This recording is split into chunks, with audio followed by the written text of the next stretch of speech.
So hello everyone, तो यार JEE mains का जनवरी टर्म खत्म हो चुका है, अब अप्रैल टर्म आने वाला है। तो हम जेई मेंस का जनवरी टर्म में क्या क्या चीज़ें थी एनालिसिस हम लोग करेंगे। फिजिक्स केमिस्ट्री मैथ में कितने पोर्शन आया था, कौन से चैप्टर का वेटेज ज़्यादा आया था, क्या मार्क्स और से परसेंटाइल बनेगी, वो हम लोग बात करेंगे। तो यार सबसे पहले बात कर लेते हैं यार, अगर हम बात करें ओवरऑल पेपर की, किस तरह पेपर आया था। मॉडरेट पेपर आया था, ना ही बहुत ज़्यादा हार्ड आया था, ना ही बहुत ज़्यादा इजी आया था। अगर हम बात करें मैथ की, या मैथ तो लेंदी आती है, हम लोग भी पेपर दिए थे तो मैथ लेंदी आई थी as compare to physics and chemistry, तो मैथ लेंदी आ रही थी।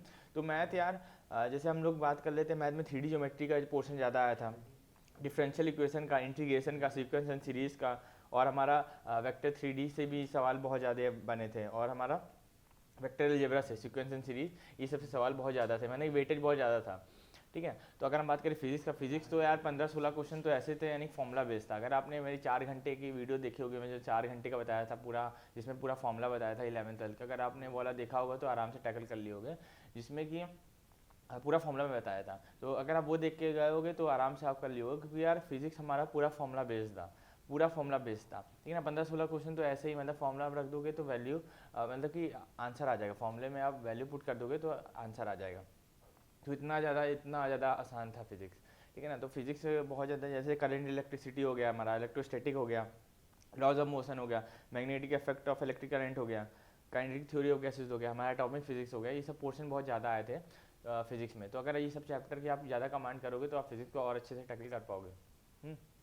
तो ये हो गया। तो अगर हम बात करें केमिस्ट्री के इनऑर्गेनिक ऑर्गेनिक बहुत ज़्यादा आ रहे हैं, डी एंड एफ ब्लॉक से बहुत ज़्यादा आए थे।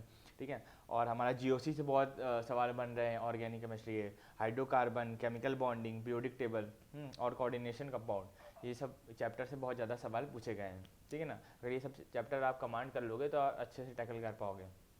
तो यार न्यूमेरिकल तो आ ही रहे हैं, फिजिकल केमिस्ट्री से मोल कॉन्सेप्ट हुआ हमारा, थर्मोडाइनमिक्स से, ये सब तो सवाल बनते ही हैं।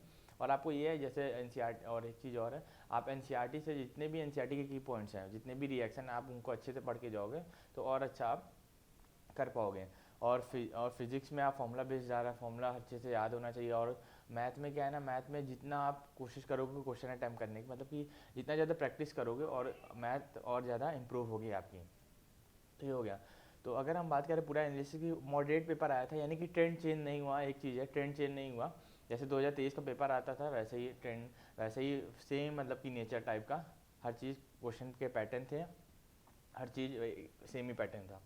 ठीक है ना, तो अगर हम मार्क्स वर्सेस परसेंटाइल की बात करें तो आप 180-190 प्लस आ रहे हैं तो आपका 99 परसेंटाइल आराम से बन जाएगा, एक अच्छा आपको अच्छा 90 विथ अच्छी ब्रांच आपको आराम से मिल जाएगी। तो ये हो गया।